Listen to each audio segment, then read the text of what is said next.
Dog owners in Midlothian. Hi, I'm Nick at S Valley Dog Training, and I'm here today to talk to you about trigger barking.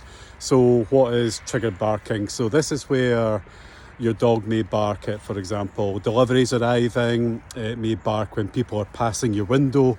It may bark in the garden at noises. It may bark at fireworks. So that's what we call trigger barking. In other words, your dog is responding to a trigger and therefore barking, and it can be, if it's persistent and it happens a lot, it can be quite unwelcome, So it's different from other types of barking, such as attention barking or demand barking, where the dog is trying to get your attention or wants something from you.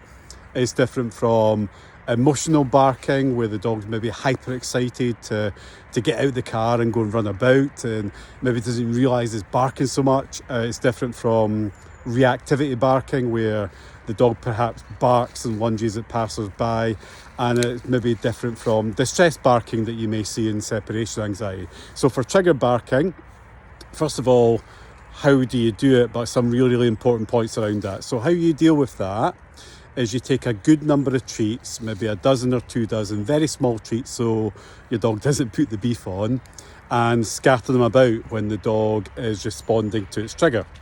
Now, a couple of important points, because there's probably quite a few you watching this on, aren't you rewarding the dog for that?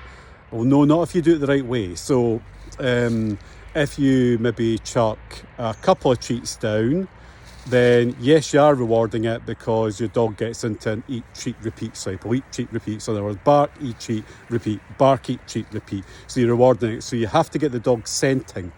And that's why you scatter a good number of treats down, because when your dog's scenting, it's using its nose, but when it's responding to the trigger, say somebody passing by the window, your dog is using its eyes and its ears.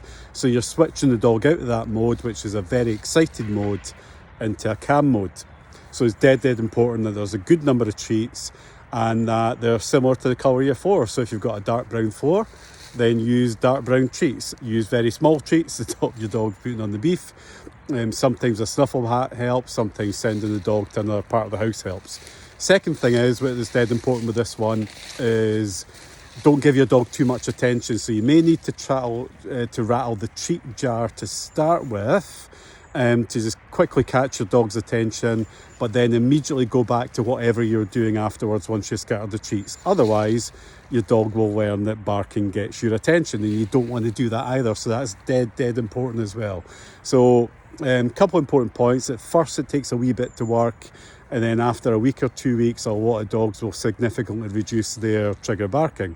Now, probably the most important point in all this is that often there's an underlying cause to why your dog is doing this, and that gets down to enrichment. Now, I am hosting an enrichment seminar on Saturday the 8th of February at 10 a.m. in Cousland, and if you book now, you can get an early bird ticket. Now, full price tickets are 27 quid.